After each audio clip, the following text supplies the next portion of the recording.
From South Carolina Public Radio, this is the South Carolina Lead. I'm your host, Gavin Jackson, and this episode was recorded on June 13th, 2023. Just so you know, some information in this podcast may have changed by the time you've heard it.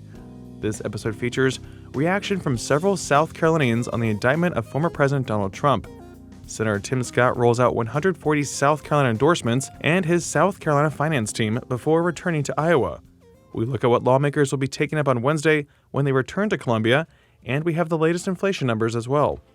The Lead loves hearing from everybody. That's why we have a voicemail box set up at 803-563-7169.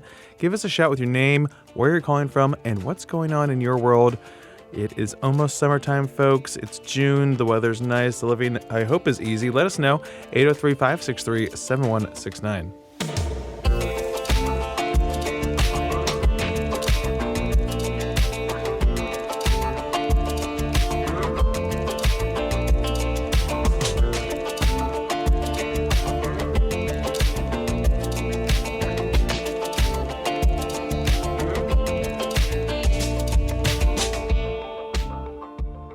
As of our taping on Tuesday, President Donald Trump is scheduled to arrive at the federal courthouse in Miami for his initial hearing following his indictment on 37 felony counts, 31 of which deal with classified documents taken with him after leaving the White House in January 2021. This is the first time a former president has been indicted on federal charges. Senator Lindsey Graham was on ABC's This Week with George Stephanopoulos, and it was a bit of a tense interview with Graham, who had several times brought up former Democratic presidential nominee Hillary Clinton and the private email server she used as Secretary of State that contained dozens of classified emails but never resulted in any charges from the Department of Justice after several investigations. Here's Lindsey Graham and George Stephanopoulos. Well, here's what I believe. We live in an America where if you're the Democratic candidate for president, Hillary Clinton, Secretary of State, you can set up a private server in your basement to conduct government business. And when an investigation is had about your activity, no, let me finish. But you didn't answer the question. That was ridiculous. Well, yeah, I'm trying to answer the question from a Republican point of view.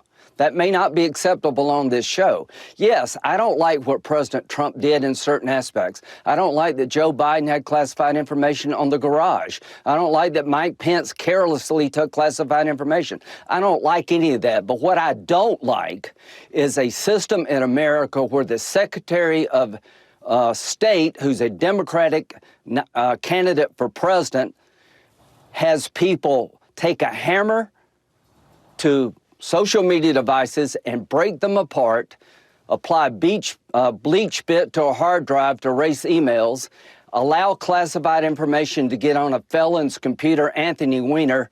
You haven't even mentioned that. Most Republicans believe we live in a country where Hillary Clinton did very similar things and nothing happened to her. President Trump will have his day in court, but espionage charges are absolutely ridiculous.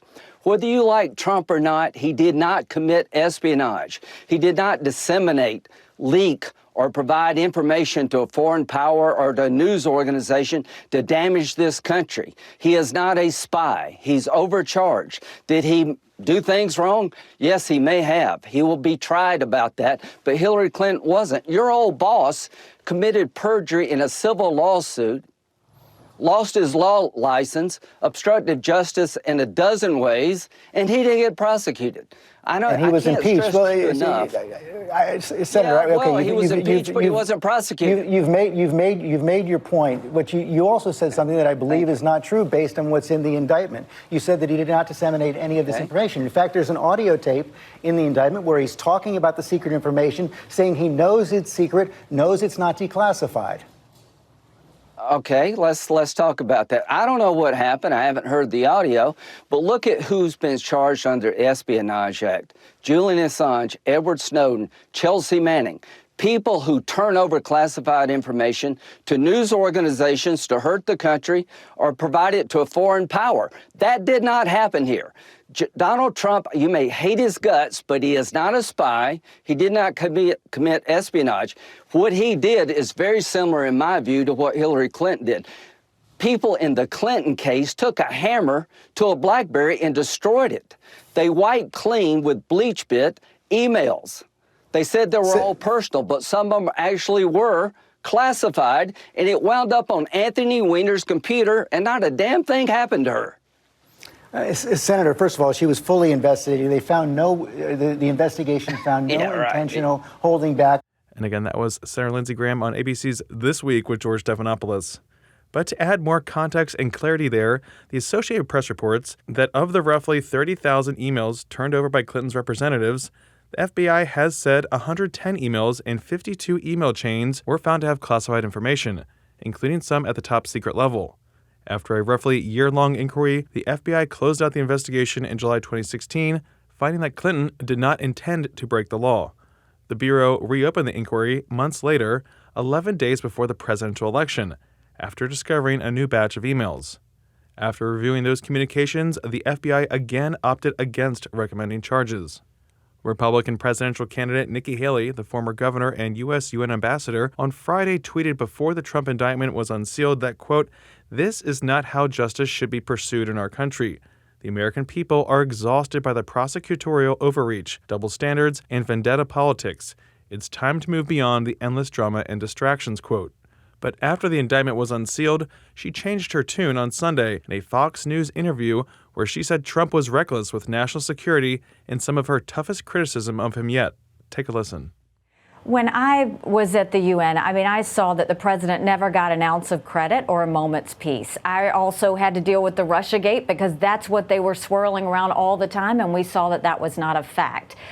This is what I'll tell you. Two things can be true at the same time. One, the DOJ and FBI have lost all credibility with the American people, and getting rid of just senior management isn't going to be enough to fix this. This is going to take a complete overhaul, and we have to do that. Two, the second thing can also be true. If this indictment is true, if what it says is actually the case, President Trump was incredibly reckless with our national security. More than that, I'm a military spouse. My husband's about to deploy this weekend.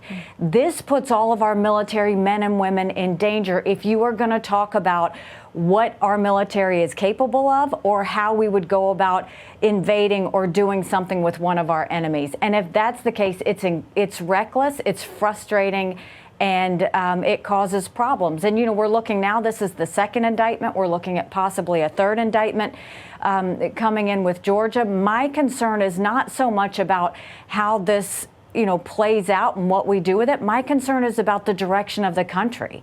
The fact that we cannot have Biden win this election. We cannot go through Biden or Kamala Harris winning this election. We've got to have someone that can win a general election. We've got to have someone that can right the ship on this country and get us back in shape, whether it's the border, whether it's crime. We've got to start doing that. And I think the time is now. And that was former Governor Nikki Haley there on Fox News.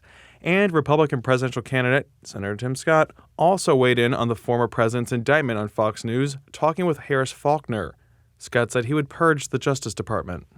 Well, Harris, more importantly, I'm an American, and let's look at what's happening to an American. More important than Republicans or Democrats, red or blue, black or white, is this notion that our nation is the greatest nation on earth because Lady Justice has a blindfold on. That means that Republicans are not hunted and Democrats are not protected. It means that we look at every single case based on the evidence. And in America, every single person is presumed innocent, not guilty. And what we've seen over the last several years is the weaponization of the Department of Justice against the former president. You don't have to be a Republican to see injustice and want to fix it. You don't have to be a Democrat to see injustice and want to fix it. You just have to be an American and stand up for the right thing. I don't care whether you're on my party or not in my party. I don't care whether you look like me or not. The one thing that makes America the city on the hill is confidence in our justice system.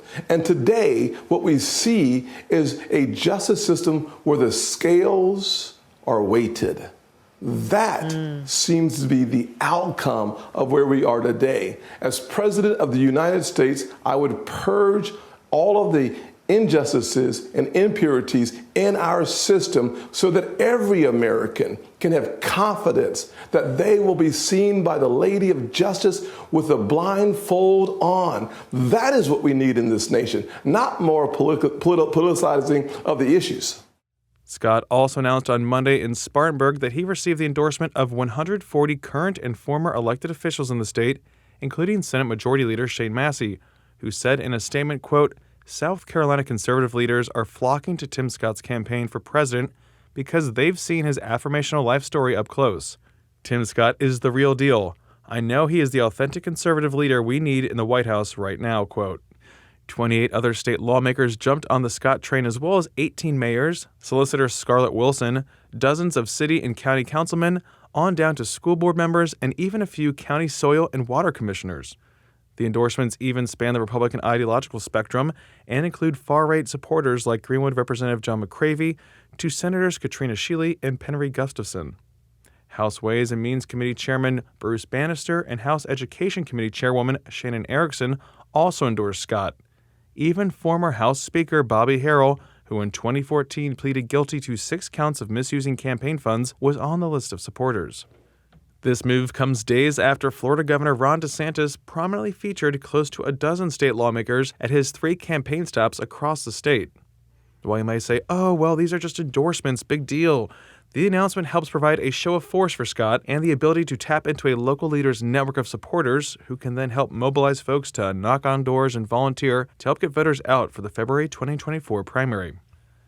Sticking with Scott, on Tuesday, he rolled out his 69-member South Carolina finance team, which included several prominent and well-known business and community leaders in the state, including the state's richest person, businesswoman and philanthropist Anita Zucker. In a statement, Scott said, quote, I'm extremely fortunate to have such a strong foundation of support here in my home state. The enthusiasm gets stronger each day, and I look forward to meeting more supporters on the campaign trail. Together, we will restore faith in America, quote. Scott will be back on the campaign trail in Iowa on Wednesday, where he will hold a town hall. Now let's jump from the campaign trail to the State House, where on Wednesday, we'll see House and Senate lawmakers return to take up several remaining bills in the $13.8 billion budget. Lawmakers will gavel in at noon, but before that, there are 3 conference committee meetings. One is on H 4023, which deals with changes to First Steps boards. H 3532 is the bond reform bill, and S 108 deals with death benefits for law enforcement killed in the line of duty. We'll have more for you in Saturday's pod. And another thing we'll have in Saturday's podcast is whether or not the Federal Open Market Committee decides to raise or hold interest rates steady when they meet this week. We'll hear from Federal Reserve Chairman Jerome Powell. And this meeting comes after the Department of Labor released new consumer price index numbers for May that found inflation increased 0.1%, and that rate for the year was at 4%. That's around half of last year's peak, but it is still double what the Fed shoots for, which is 2%. Core consumer prices, which excludes volatile food and energy categories, climbed 5.3% in May from a year earlier, but that's down from 5.5% in April. The price index for shelter was the largest contributor to prices, followed by an increase in the index for used cars and trucks. The food index increased 0.2% in May after being unchanged in the previous 2 months. The lead is still buying eggs. And while it's been a minute, we got a little special report from you from Scott Morgan. That's right, folks. The South Carolina Institute of Medicine and Public Health and the State Department on Aging say that 4 in 10 of the state's over 65 residents live alone and are at risk of isolation. The most at risk are rural residents, residents of color, and seniors with disabilities. South Carolina Public Radio's Scott Morgan has this report. Our epidemic of loneliness and isolation has been an underappreciated public health crisis that has harmed individual and societal health. That's not me saying that. That's U.S. Surgeon General Vivek Murthy, and he said it barely a month and a half ago. And let that sink in for just a second. We are so lonely and disconnected in this country that our top medical official has identified it as a legitimate medical threat that gets worse the older we get.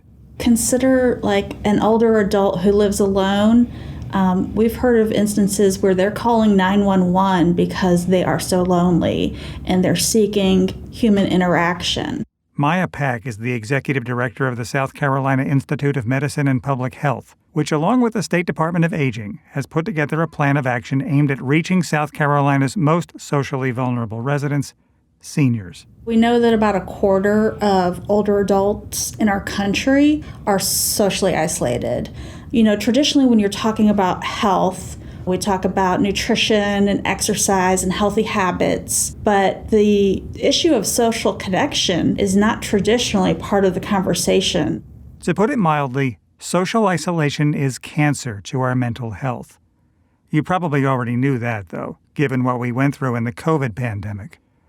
Less obvious, however, might be learning that social isolation can be equally ruinous to our physical health. Part of what we're doing here is shining a light on social isolation as something that can cause bad health. And the degree to which it causes those physical health problems is on par with use of tobacco or alcoholism. And so when you think about the severity of the impact, it's a wonder that we're not yet talking about social isolation as a health factor. Well, the Institute of Medicine and Public Health does want to talk about it. On June 13th, the Institute released a long-in-the-making report on isolation among South Carolina's older residents, and the numbers alone can be eye-catching. Almost 4 in 10 residents ages 65 plus live alone. Almost as many have some type of physical disability. And if you're a member of a community of color or an LGBTQ senior, those numbers get worse, as they do for rural residents and military vets. Social isolation leading to a lack of mobility or compounded with a lack of transportation is also associated with increased risks of dementias, heart disease, obesity, and premature death. And those are the problems in a nutshell. The question, of course, is what are the solutions? Step one of making inroads into this problem is making people understand that a big percentage of our seniors suffer with this, and it's negatively affecting their health in a myriad of ways that we maybe don't conceptualize. Erin Hare is the Associate Director of the Institute of Medicine and Public Health, and she wants you to be aware that the neighbor you might not have seen for a while, or who looks unkempt or frazzled, could be socially isolated, which you could address by checking up on them or saying hi when you get the mail. But in a very imperfect world, the reality is neighbors can only know what they happen to see, which is why step 2 in combating the problem of senior isolation is calling upon the medical community to make a bigger attempt to screen for factors of social isolation in senior patients. It's also up to the healthcare system to start screening for social determinants of health in general and specifically for isolation because they can connect their patient with resources in the community. The goal is to find services and resources that can put people among other people, which is a solution for those who can tap into those services, which not all of our neighbors can always do. Thanks, Scott, for that report. And if you like that reporting, check out his podcast series, Indebted. It's one of the best things that we've had on public radio this year, and it's super thorough, super interesting, and well done by Scott Morgan that you can find on southcarolinapublicradio.org, as well as other reporters / friends of the pod at southcarolinapublicradio.org. Angela, she's ours now.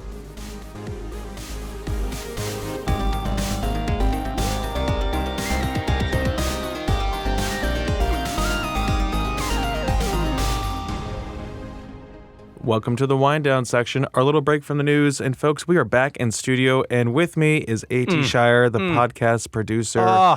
He's back from his time in Charleston. Listen to this quality in-studio audio. Oh, it's so good. My goodness. Oh, my gosh, yes.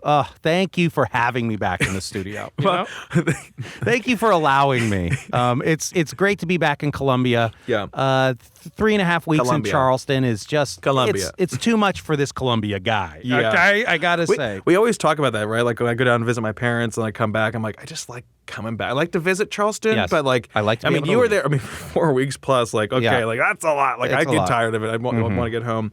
But it's just, it's not as insane in Columbia. Like that's what we love about Columbia. I know. It's just chill here. Yep. You can walk on the sidewalks and not have to fight people.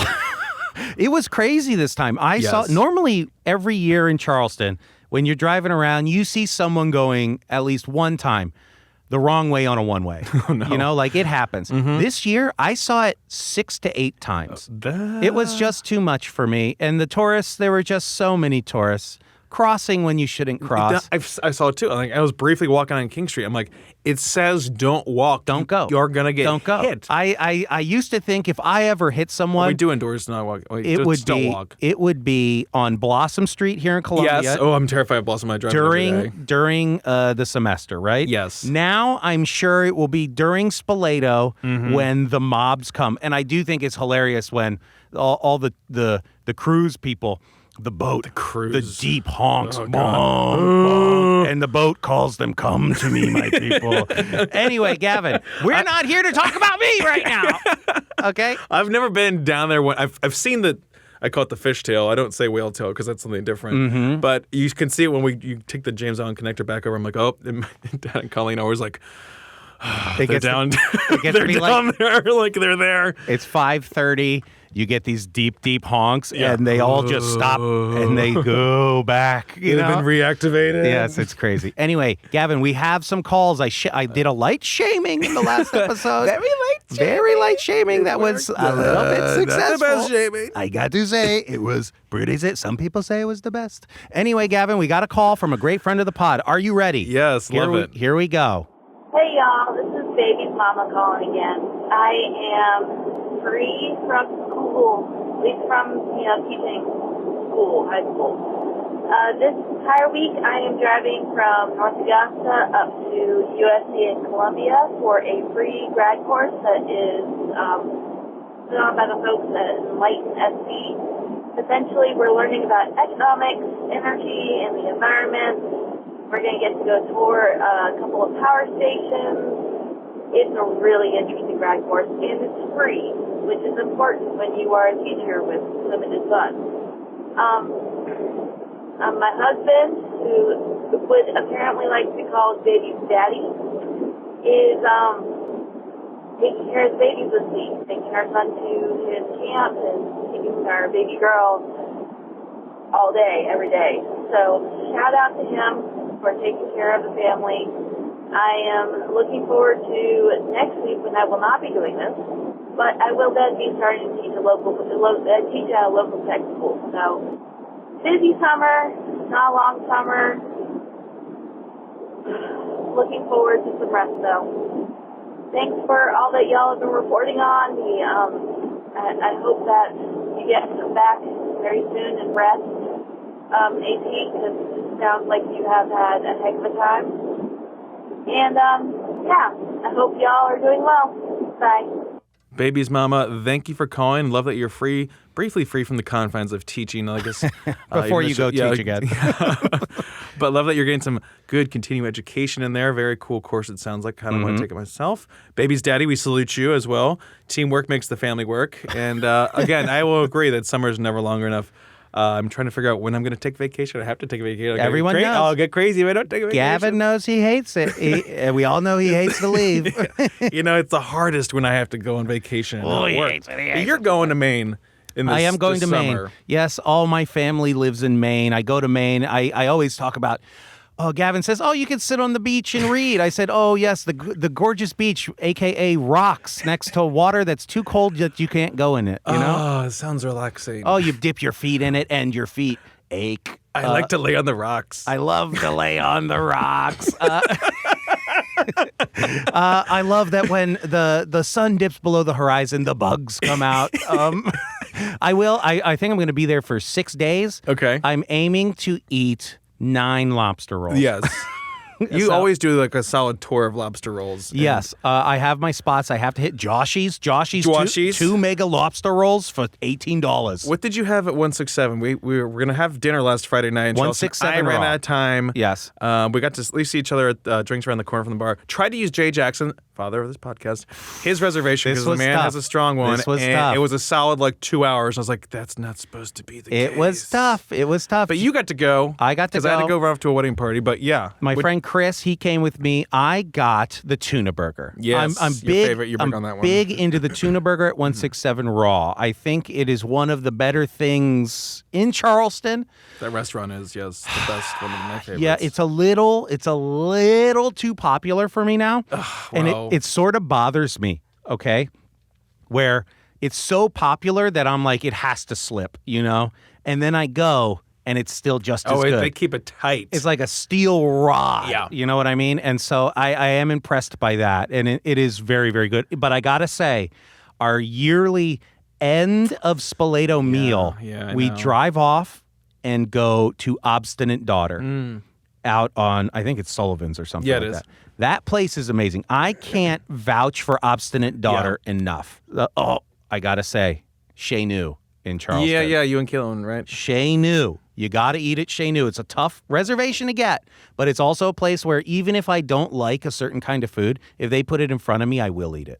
It's that good. That is saying something It's right there. very, very, very good. And unfortunately, we didn't have our annual dinner with my dad and Colleen. I was upset that I didn't get my salads. I was also upset that you didn't come to Dock Street and record an episode of The Lead. It wasn't right. Well, everything felt a little off this year. I was in Iowa, New Hampshire. Yeah. You were really going through it. I was a little scared to get that energy on me. My feng shui was off, I gotta say. It was bad. I do apologize for that. That is my fault. It's okay. It's all right. We're back here. We're in studio. We're safe. We're safe. Everything is it's safe and it's okay to do. Okay, so we're good. Gavin, I'm so happy to be back. Welcome back. If anyone has any low-key heaters in Charleston, drop them in the voicemail box. Okay, I need that. I need some cool places to go to. And if you ever go back, if anyone knows good pizza in Charleston, please tell me, because it is a barren wasteland of bad pizzas. Okay, put it out there. Love it. Anyway, Gavin, please. Welcome back. Please. Put me out of my misery. Yes, I will. Execute me, please. Me and baby's mama. No more talking like that. You're back now. Everything's going to be so much better. We're going in the up for the rest of the year. I need the seppuku, and I need you there, okay? All right. Anyway, bye. Oh, that's wonderful to hear. And but be like baby's mama. Show us your appreciation by leaving us a voicemail, 803-563-7169, or a review on Apple Podcasts. We love hearing from you guys. We love keeping everyone up. Share us your stories, like AT was saying. Let us know about your Charleston journeys if you've been down there recently, what you like to do. 803-567-69. You can also stay up to date with the latest news on scetv.org and southcarolinapublicradio.org. And don't forget to support your local newspapers.